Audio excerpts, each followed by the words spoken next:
KGF సిరీస్కు చాలా craze ఉంది. ఆ విషయం తొలి 2 భాగాలు ప్రూవ్ చేశాయి. ఇంకా 3వ భాగం మిగిలే ఉంది. అది వచ్చిన రోజున 2 భాగాలకు మించిన వసూళ్లను కొల్లగొట్టాలి అనేది ప్రశాంత్ నీల్ ప్లాన్. అయితే ఎప్పుడు తెరకెక్కుతుందో కూడా తెలియని కేజీఎఫ్ 3పై నీల్ పెంచుకున్న ప్రేమ ఇప్పుడు చాలా క్యూరియాసిటీని క్రియేట్ చేస్తోంది. ప్రతి ఏడాది ఒకే డేట్కు కేజీఎఫ్ 3పై అప్డేట్ ఇస్తూ వస్తున్నాడు ప్రశాంత్ నీల్. 2022 ఏప్రిల్ 14న కేజీఎఫ్ 2 రిలీజ్ అయింది. అంటే సరిగ్గా 3 ఏళ్లు గడిచిపోయింది.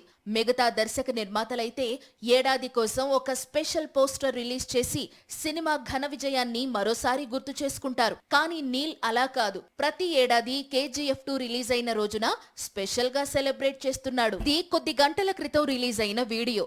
కేజీఎఫ్ 2 రిలీజ్ అయి 3 ఏళ్లు కావడంతో ఆ ఆనందంలో నీల్ రిలీజ్ చేసిన వీడియో. అయితే ఈ ఏడాది మాత్రమే కాదు, గతేడాది అంతకు ముందు ఏడాది కూడా ప్రశాంత్ నీల్ ఇలాంటి వీడియోస్ ను రిలీజ్ చేస్తూ వస్తున్నాడు. పాన్ ఇండియా వైడ్ గా కేజీఎఫ్ లాంటి ఎన్నో బ్లాక్ బస్టర్స్ ఉన్నాయి. వారెవరూ కూడా ఇలా స్పెషల్ గా ఏడాది కోసం వీడియోస్ రిలీజ్ చేయడం లేదు. ప్రతి ఏడాది ఒక ట్రైలర్ ను విడుదల చేయడం లేదు. ఒక్క ప్రశాంత్ నీల్ మాత్రమే కేజీఎఫ్ 3 లోడింగ్ అంటూ ఎప్పటికప్పుడు ఇలా వీడియోస్ రిలీజ్ చేస్తున్నాడు. కేజీఎఫ్ 1, కేజీఎఫ్ 2 కంటే కూడా కేజీఎఫ్ 3 పెద్ద సినిమా అనేది ప్రశాంత్ నీల్ చెబుతున్న మాట. అందుకే ఎక్కడా అంచనాలు తగ్గనీయడం లేదు.